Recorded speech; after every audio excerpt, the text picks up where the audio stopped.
Welcome back to the podcast. Today's episode is going to reveal how identifying and aligning with your personal values impacts your journey to a better body image and a healthier relationship with food, featuring food freedom therapist Cherie Miller. So, stay tuned.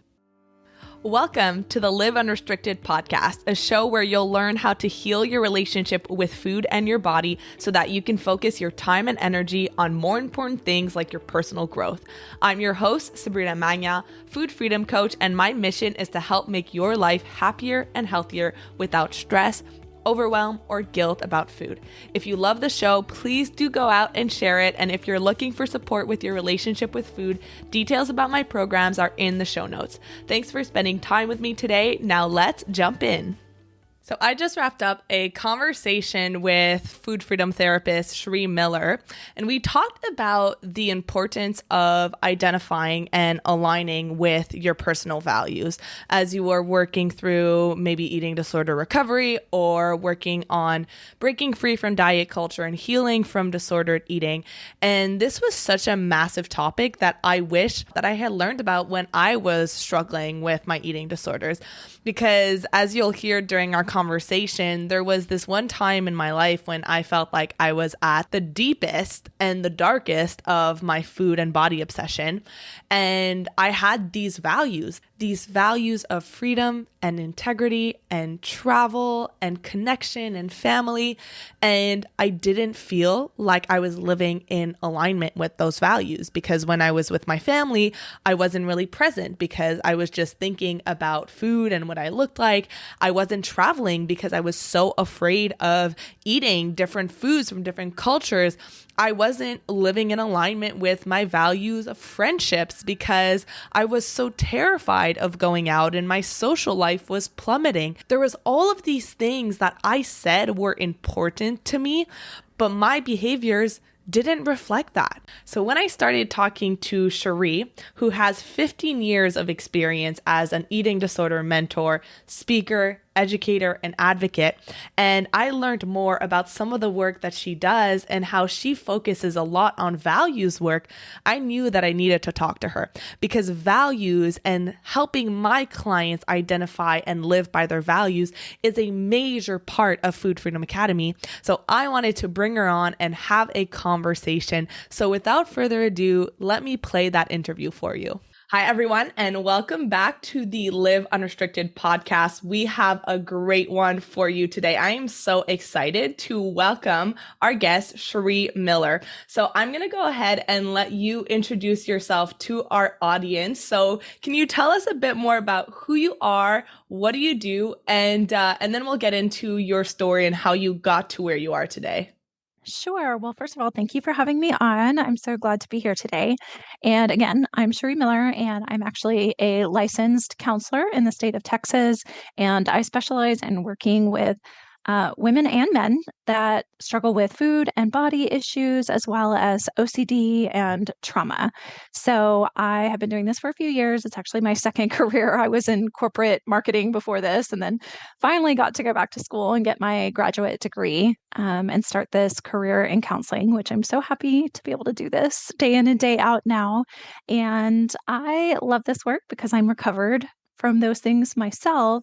And so it just feels like a huge blessing and brings a lot of joy and meaning to my life to be able to help other people in this journey because it's so common, unfortunately, in our culture. And so, yeah, that's a little bit about what I do in a nutshell and why I do what I do. Yeah, and you briefly touched on this, and I know that this is a common thread along a lot of us who get into this kind of work as having been recovered yourself. So can you tell our listeners a little bit more about your story when it came to your own struggles with food and body image and how you got to where you are here today? Sure. So I struggled most of my life, as far back as I can remember, with body image stuff. And it really wasn't until college when I went on my first quote unquote diet. Like, it's so harmless. I'm just going to lose a few pounds. And that quickly morphed into a full blown eating disorder. And I ended up going through, at the time, I would have called it recovery. And I guess it was in some ways, but not as deeply as I really needed to do all that healing. I call it like quasi recovery, which a lot of people can relate to as well. So Me I had being one of those. Yeah. Yes, I think it's not uncommon. And so I really had gotten to a place where I was not engaging in a lot of clinical eating disorder behaviors, but I was still very much in diet culture and still had a very tenuous, sometimes hostile relationship with my body. So did not have peace with food and my body at all at that point. And so I ended up relapsing pretty heavily after I went through a divorce. That was like 8 years later. So it kind of caught me off guard because I had thought of myself as recovered, not realizing that I was still very much entrenched in a lot of disordered stuff. And then after that, I think I realized, wow, I hadn't really done the deeper work that I needed to do. And, it was the first time I had heard about diet culture and just realizing there was this whole other element of making true peace with food and myself that I had missed in the first go round. And so, yeah, maybe I hadn't engaged in clinical eating disorder behaviors for a long time, but there was still a lot of healing and growing to do. And so that second go round, I was able to do more of that work. And now I would definitely consider myself recovered. And I know that's a little bit of a controversial topic in our field about recovered versus being in recovery. And I think that's such a personal issue for everyone to decide what that means for them. And I would never say for anybody else what that is. For me, I really do consider myself recovered. Mhm. But yeah, it's hard though in this culture because it's a constant swimming upstream. Yeah, yeah, and I've been asked a lot in the past couple of weeks, like, how do you determine if someone is in recovery, if someone is recovered? And I would categorize myself in that category of recovered as well. And what would you say is that differentiation between someone who is in recovery and someone who can be in confidence that they are recovered? For me, I am so far removed from that period of time in my life that I don't feel triggered by things very often. Even when I do, I manage that in a way that is much healthier and it doesn't really lead to thoughts of like, oh, I really just want to restrict or, I want to binge and purge or any of those kind of same disordered thoughts that, and it took me a few years to get to that place where I didn't have those like, well, I could just kind of go back to my, eating disorder ways and to manage, all that's coming up for me right now, whatever that might have been at that moment. And I just don't have those thoughts or urges anymore. And even if I did, I'm so solidly planted in this second chapter of my life of like, no, those are not my values. I'm not going to participate in that more anymore. I really see it as this is not just a me issue. I feel like I'm very much a part of a larger issue of social justice and what this means for women specifically, although this definitely does affect men more and more as well. But seeing this as like, wow, this is a society issue, this weight discrimination and bias and this fat phobia and how people are affected by that and how harmful it is to people. And so yeah, I think that shift in perspective was really key for me in realizing like, well, this isn't just an individual issue. I'm part of something much bigger than myself. And I think that gave me a lot of motivation to recover and then stay in that recovered place. Yeah, that's such an interesting point that I haven't really thought about intentionally, but I think it really does happen when you get into this kind of work. I would love your opinion on this. Do you think that when you've gone through that process, and we're not talking just strictly eating disorders, but it could be disordered eating, having been entrenched in diet culture and having struggled with food and body image, and then not only doing that work on yourself, which is that individual healing, but then taking it on as a bigger movement and helping people who you might know who are struggling with this and maybe bringing them into the world of intuitive eating and food freedom. Do you think that when you make it bigger than you, it becomes easier to stay in that healthy mindset and to not get pulled back? I do. I mean, I've seen that for me personally, like I said, but I also have seen that be true for clients. And that doesn't mean that every client or every person that's struggling with this needs to be have that perspective or have those same values. But I do feel like it's helpful because it gives us a different perspective and allows us to kind of detach a little bit and not get so enmeshed in our own individual thoughts and, concerns about it. And I know we're going to talk about values today, but it goes back to that a lot. Like when I have a bad body image day, which we all have still sometimes, right? No, it's a journey. There's like no state of perfection where we're like, I always feel great about my body. And, that's not realistic probably for most people. But when I am having those days to be able to connect back to, okay, I'm feeling this way about my body, but that's only because I have been conditioned to feel this way by a culture that benefits from making women feel bad about their bodies. And I do not want to participate in that system anymore because it hurts me. It hurts the other people in my life that I love. It hurts the daughter that I have now that is 4 years old and already coming home and talking about how women are supposed to be. Girls are supposed to be pretty, mama. And, this stuff that I'm like, it's not harmless. It does affect people in very negative ways. And I get to choose whether I want to participate in that system or not. And so for me, that's how it's been helpful. And I've seen that be helpful for a lot of clients especially clients that tend to be very like social justice minded. And sometimes we unpack like some of the racist roots of diet culture and they can really connect with that. And it's almost like a shift away from being this like hostility, like I mentioned earlier, that we have towards ourselves and our bodies for not being quote unquote right, to shifting that anger onto a system that makes us feel that way in the first place. And I think that can be really powerful.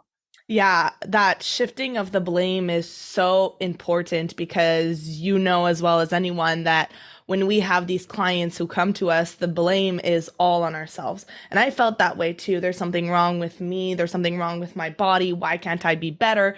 And when you're able to take that responsibility and actually place it where it lies in more of this system and this cultural movement, then it becomes easier. And I won't say that healing is easy, but it becomes easier to start doing that compassion work on yourself and not feeling like we are broken. Yeah, I would totally agree. And I love doing self-compassion work with clients. And it has been a game changer for me, both in relationship with my body as well as just myself in general, because I have such perfectionistic tendencies, as a lot of us that struggle with disordered eating do, right? Like the research is clear that so many of us have that temperament that tends to be a common thing. And so that has been so elemental in being able to shift that relationship and not be so critical of myself and others too. And I think that's really important in this journey.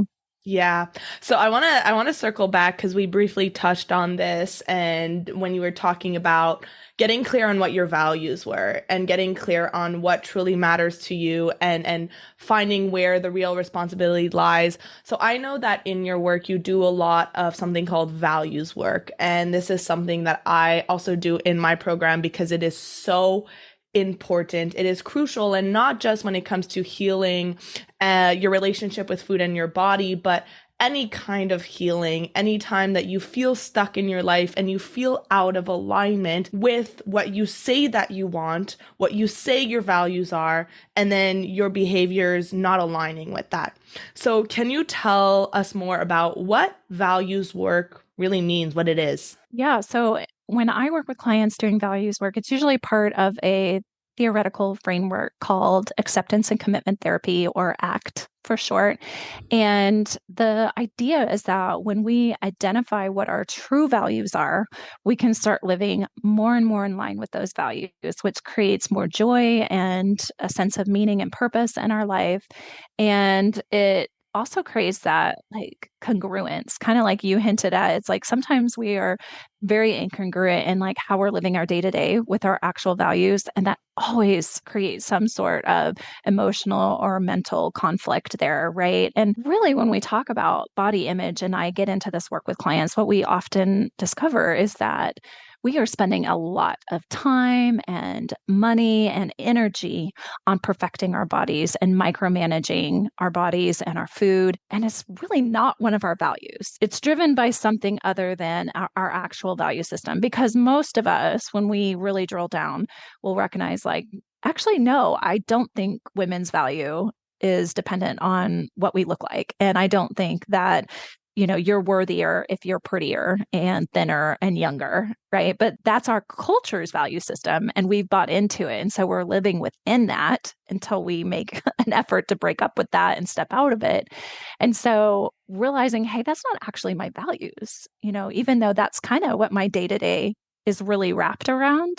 That I think is like the beginning of being able to say like, hey, I want to do things differently. This is not how I want to live my life, because we only get one life. So, Yeah. we don't want to look back at the end of our life and think, man, I really wish I had done it differently. Because I don't think most of us are going to get to the end of our life and think, I wish I dieted more. I wish I had, really worked harder to lose that last 10 pounds or, I wish I you had know, spent more time hating my body. exactly. That's not what we're going to say at the Yeah. end of our life. And so it can be really hard, though, on a day to day basis if we're not pausing to consider that and dig a little deeper into it, because we just get caught up in, the day to day or how we were raised or how we've always thought about things or what we know and what the messages are that we get constantly from culture and media and maybe friends and family that we're Yeah. around. Yeah, I one thing I hear all the time, and this happened on one of our coaching calls last night, as we were talking about body image. One of my clients was saying, like, when I look at other people, I don't think that their worth is determined by their body size. I don't think that if they're in a bigger body, they're weak and they have low willpower and they're not successful as a human being. But when it comes to myself, there is a disconnect because my values about myself and my values about the world seem to just not be different. And I would love to know, like, how do you start getting rid of that disconnect and starting living in alignment with what your values are for other people? Well, one, I think, is identifying what our values are. And they're a little different for everybody. And so we kind of start with that, looking through a list of values, exploring those, identifying, okay, what are your values? And then we narrow it down even further. I call them like your non-negotiable values. What are the things that you're like, I kind of want to live these out on a pretty regular basis, like every day if possible. I usually say like, pick out the top 3 to 5 that are those non-negotiables. And then we explore like how you're living right now line up with those values and how does it not line up with those values. And a lot of times what we find is the disordered eating, the focus on our bodies really can get in the way of those things. And then we talk about what would it look like to live more in line with those values? What are some things that could change and be different? And it can be scary because we might be challenging ourselves to do things that are outside our comfort zone or that we think we really couldn't do until we lost weight or, whatever that might be. Like I said, it's so different for every client, but really taking steps and realizing, wow, this actually creates true joy and a true sense of connection with other people and meaning versus the feeling that when you go on a diet and you lose 10 pounds and you have that like high, at first that like, oh my gosh, this feels amazing. And I have so much self-control. And it's, that eventually wears off. It's a And superficial, quote unquote, exactly. value. Exactly. Exactly. Sometimes I will have clients write their own eulogy, which sounds really morbid, but Oh, okay. just Tell me like more about that.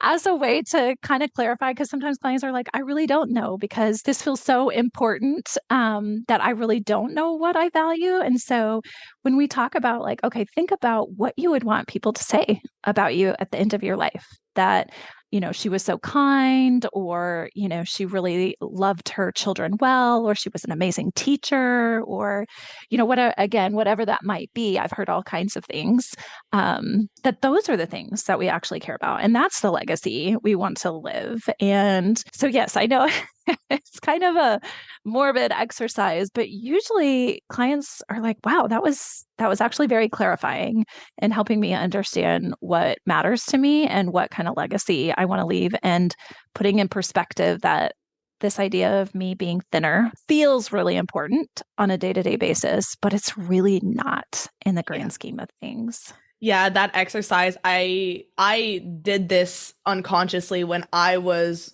realizing how much my eating disorder was affecting the quality of my life. And there's this sense of compulsive need for control and for restriction.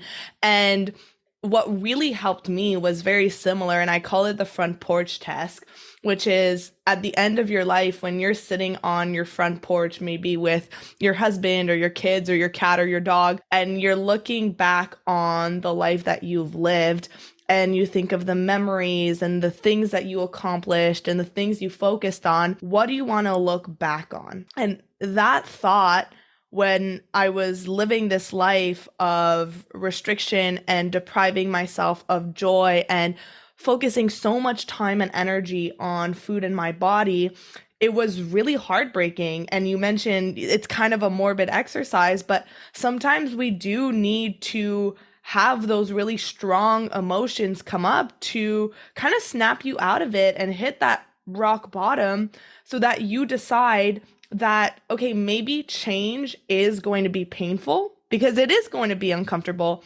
But what's even more painful is the thought of being at the end of my life and having not done that uncomfortable work to change. Yeah, I love that. I love that a lot. And I tell clients all the time, it's not necessarily that we get to a place where we stop wanting to be thinner. At least it wasn't for me. I just got to a place where I wanted other things more, that I wasn't willing to sacrifice all these other things that I truly cared about on the altar of being thin Mhm. anymore. And so I think that's encouraging for people because I think sometimes we get to this place where we think, well, I just want to get to a place where I don't care, and then I can have food freedom and do the things. And I just want to encourage people that it doesn't have to go in that order. Yes, I that is such a good point because especially anyone who is starting to work on body image and breaking free from diet culture, there's this new kind of guilt, right? Like we are already living with so much guilt, and then there's this new kind of guilt of, well, I still want to lose weight. And we are there's some area of intuitive eating and food freedom that will say like weight loss, you cannot go after it. And yes, put weight loss on the back burner. Yes, it is not the goal. However, if you still have that desire, it is normal because we live in a society that has been telling you this for your entire life and you have been conditioned to believe it time and time again. So I love that you brought it up because even me, there are times where I look in the mirror and I don't necessarily love what I see. And I have an example of the past weekend. I was traveling for one of my girlfriend's birthdays and I just really didn't feel good in my body. When I travel, I tend to be bloated and like I just don't feel great. And I love what you said about it's not that you don't have that desire anymore or you don't have bad body image days, but it's that something else is more important. And I knew in that moment, well, I'm not going to starve myself. I'm not going to restrict myself this weekend because what's more important for me is to still take the pictures, even though I don't feel that great. What's more important is to still enjoy the amazing meals and be present with my friends. So having that like hierarchy of this used to be really important and this used to be a priority. Now I don't have to feel guilty if it's still present, but other things are more important and I'm going to act in alignment with those things. Yeah, absolutely. And the reality is for people who are in larger bodies, I'm in a straight size body. And so I 100% acknowledge that when you're living in a larger body, there is a lot of reasons to maybe still desire to have some weight loss because it is easier to exist in this culture in a straight size body because that's what our society praises and it's what's more physically comfortable. If you have to worry about whether you're going to be able to fit comfortably in a seat or, be able to buckle a seatbelt on an airplane without asking for an extender, all things that should be completely acceptable or accommodated for and larger bodies should be considered, they're not right now in our culture. I hope that changes. But until then, there's a lot of weight discrimination and physical comfort to consider that make it a very reasonable thing for people to think like it would be easier if I lost some weight. And, Mhm. that when I work with clients in larger bodies, that is something that it's okay to be honest about those things. And there's no shame in that at all. And really, it comes down to yes. And what does it look like to continually pursue weight loss? Is that realistic? And also, what are the costs of that? Is it worth it? And maybe the person's answer is yes for them. And I would never judge that or tell them they're wrong for that. I think a lot of times what we find is the answer is no, because there is such a high cost to that, whether that's the physical symptoms of disordered eating or the emotional toll that it takes, or, Yeah. the way that it does interfere with our values and things like that. But it's such a personal thing, and there is no shame for anybody. I always want to put that out there because I do think there can have that vibe in our field of like, "Ah, how could you want to still lose weight? And, that's so Mhm. fat phobic." And it's like, well, maybe, but there's more nuance to it than that. It's just not that simple or black and white. Yeah, and I kind of want to have that virtual highlight of what you said is someone who does feel discriminated against and who does feel like life is harder. I don't always know if I'm gonna fit in the stall at the restaurant, or I don't always know if I'm gonna be able to tie up my seatbelt and all of those different things. And we have that belief that, well, my life would be easier and I would be happier if I lost weight. For anyone who does think that way, I love what you said, that yes, and what would be the cost of it? Because if you're coming here and if you're struggling with this, chances are you've tried the diets before. Chances are this is not your first rodeo. So let's look at the past, right? And if we look at the past and we look at your history with this and we use that data, what will realistically happen if we keep repeating the same patterns? And most of the time, not only will it have a massive cost on your physical, your mental health, but your weight is more likely to go up in time, to go up every time that you do a diet. So it's so important to stop thinking of the short-term relief that might come from it, and again expand our vision of the long term and the end of my life and what's going to be important and what's going to really bring me the kind of joy and fulfillment that I'm looking for. Yeah. Yeah, for sure. And that's hard because I think there's a certain amount of acceptance, which going back to the acceptance and commitment therapy, that acceptance is so difficult, but it can be completely life changing and so freeing to come to a place where we accept that our body size is not as much in our control as we are told that it is, that there's such a component of genetics and other health related things. And our history with weight cycling and dieting and all of that. And that's hard because we are told over and over in our culture, both from the medical system as well as the media, that if you just try hard enough, you will be able to get the body that you want. And to come to a place where you recognize that's not true. Because I think diet culture does a really good job of convincing us that, well, the reason I haven't achieved it yet is because I just haven't tried hard enough or I haven't found the right diet. And so there's always this like, yeah, my history shows that that's the pattern, but the next time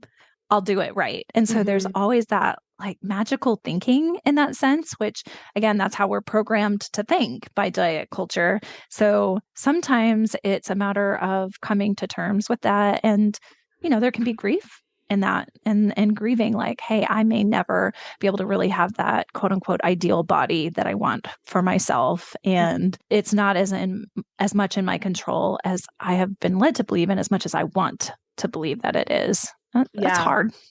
And what would you say to someone who has the fear of what if I start the acceptance work? If I start accepting my current body and my current circumstances and accepting who I am?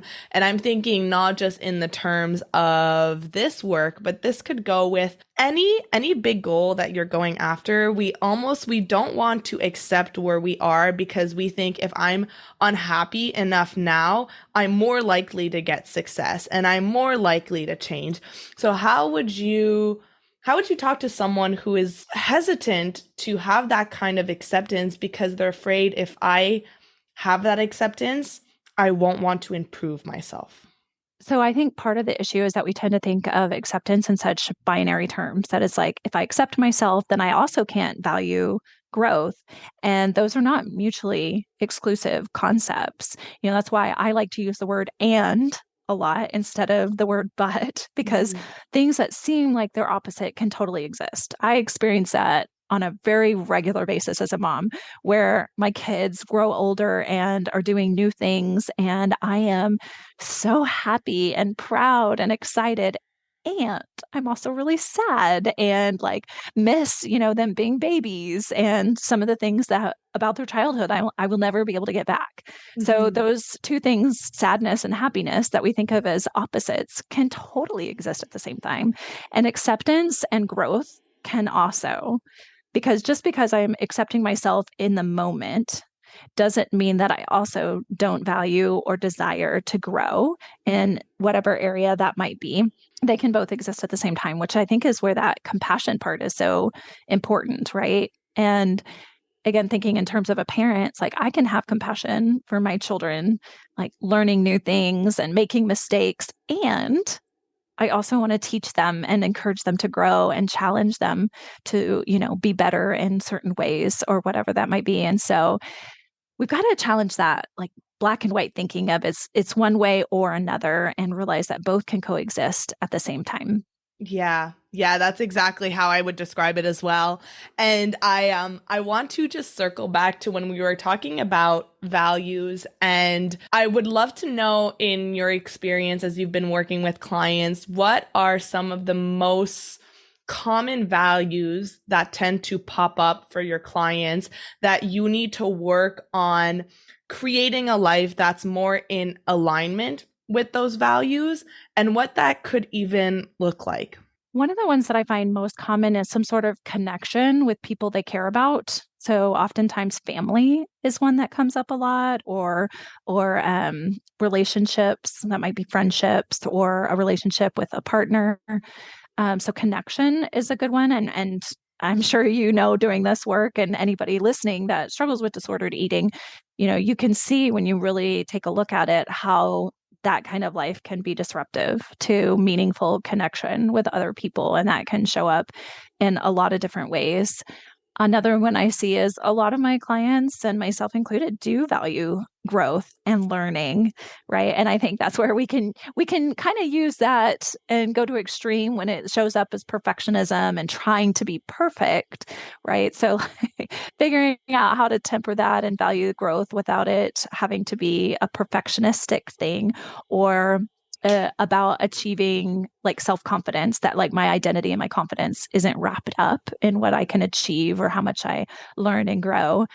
But that is one that I see a lot as well. I see adventure come up sometimes, and I think that is so great because when we are really focused on losing weight and changing our bodies, or we're ashamed of our bodies, it is hard to show up and be adventurous because there's so much that we feel like we can't do yet, or we don't deserve, or we have to look differently. Or like I had one client, she loved to travel and like all around the world.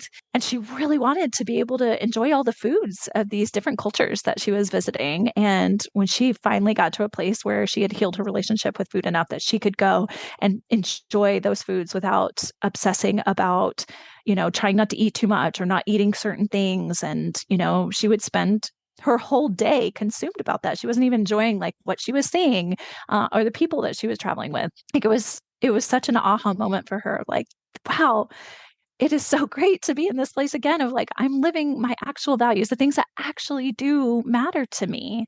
Yeah, I'm laughing because I was actually gonna say a story, and it sounds like your client was exactly who I was, because two of my biggest values are freedom and integrity. So integrity meaning, if I say I'm gonna do something, I will do it. If I say something is important to me, I will live it. And unfortunately, I don't think that a lot of people live that way. We talk the talk, but we don't walk the walk. And when I was at the deepest of my eating disorder, I really valued traveling. And when I imagined my adult life, I wanted to see the world and experience the cultures. And I had this opportunity to go to Italy for a summer, and I almost didn't go. Well, I didn't want to go. Well, I wanted to go, but my eating disorder didn't want me to go because that was the land of pasta and carbs and all of the things that I was terrified to eat. And I had to pause and recognize, if I say that one of my values is freedom, if I say that I value traveling and I don't live in alignment with that, then who am I really being? And that created such a disconnect for me that I did the very uncomfortable thing, because sometimes living in your values can feel uncomfortable at first. Walking the walk, I know, especially when I started my business, another thing is I started my business so that I could work from anywhere in the world.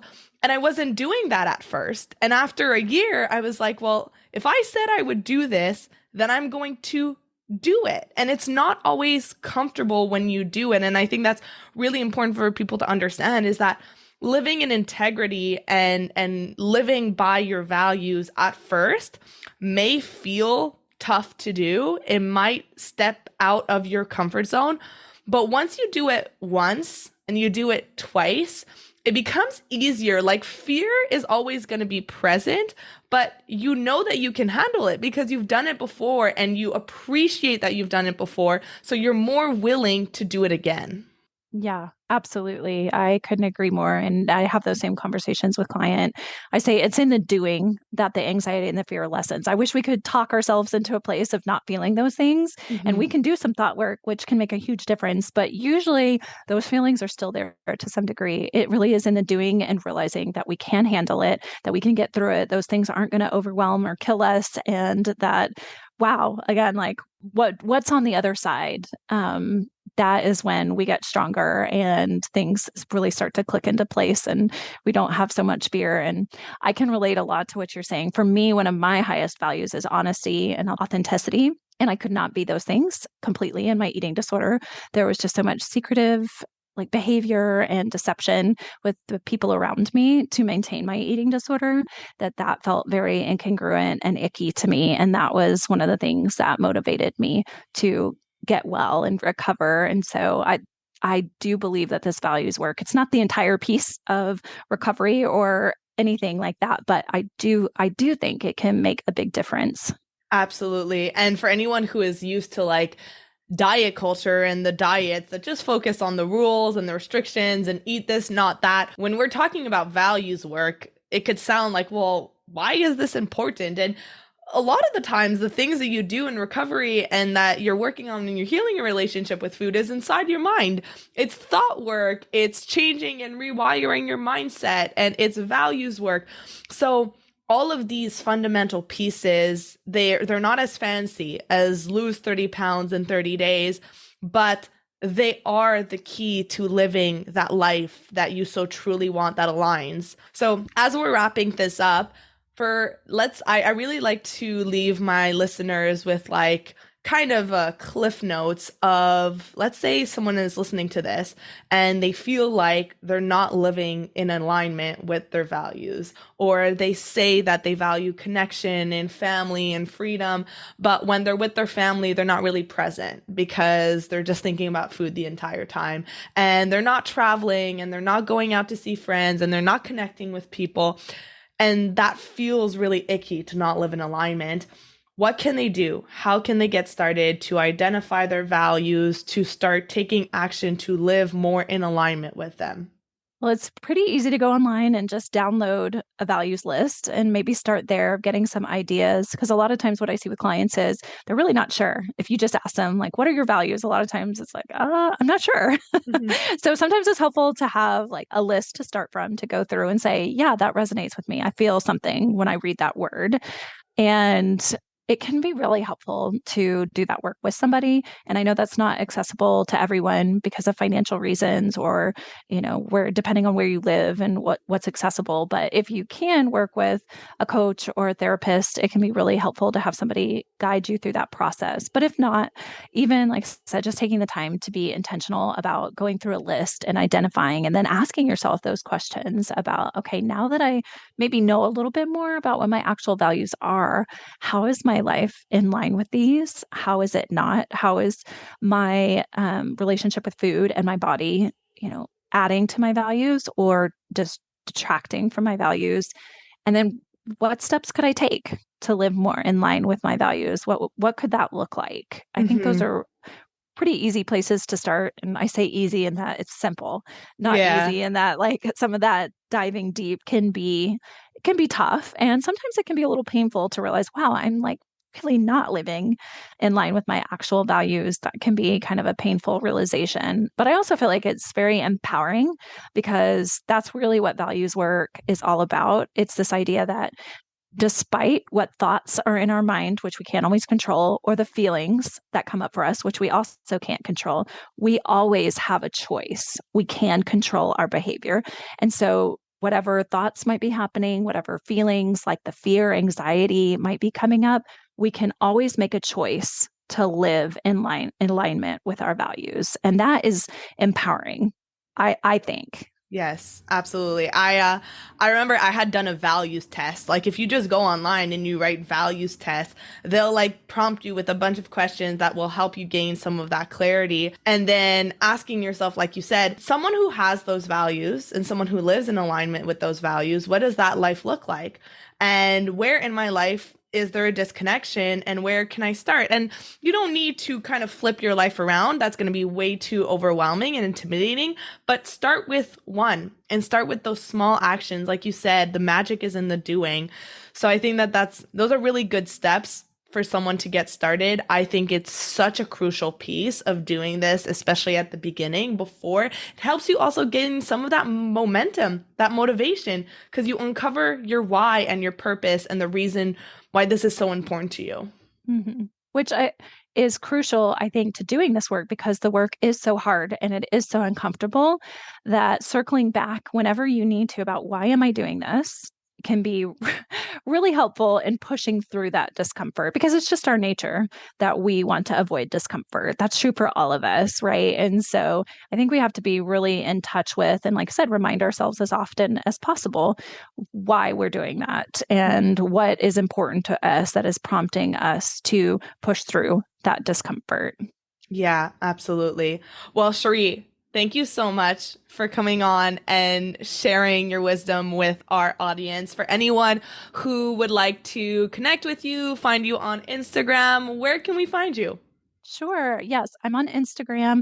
Not as active as I'd like to be. I'm so busy, but I am still around on Instagram at Food Freedom Therapist. And then I also have a website for my group practice in Texas, and that's nourissoulcenter.com. So those are the main places to find me. I cannot handle more than one social media platform. I am on Facebook, but most of it's like pushed from Instagram.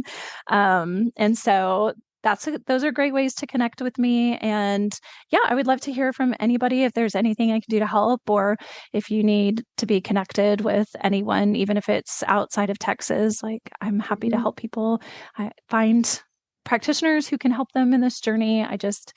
I really want everybody to experience the freedom that I've been able to experience and I've seen clients experience. I'm just so passionate about it. And like I said, I want that for everybody. And it's always Yeah. very exciting when you have clients and maybe you've experienced this too, where they go through this journey and then they get passionate about it and then they're talking about it with people. And I call them almost like intuitive eating prophets, where they're like Yes. spreading the word. And I'm like, that also makes me feel hopeful that like we will have change in our culture because it's like, I wasn't having these conversations 10 years ago. You Hmm. probably weren't either. And so it's like the more we have these conversations and then, you know, somebody gets freedom and then they have those conversations. I'm like, it's going to be slower than what we like, but I do believe that there could be change on the horizon, and that's very exciting. Yeah, that ripple effect is so it's so great to see. A few of my clients actually went on to become coaches themselves, and it warms my heart because yes, we can help a certain amount of people, but then those people can help more people. And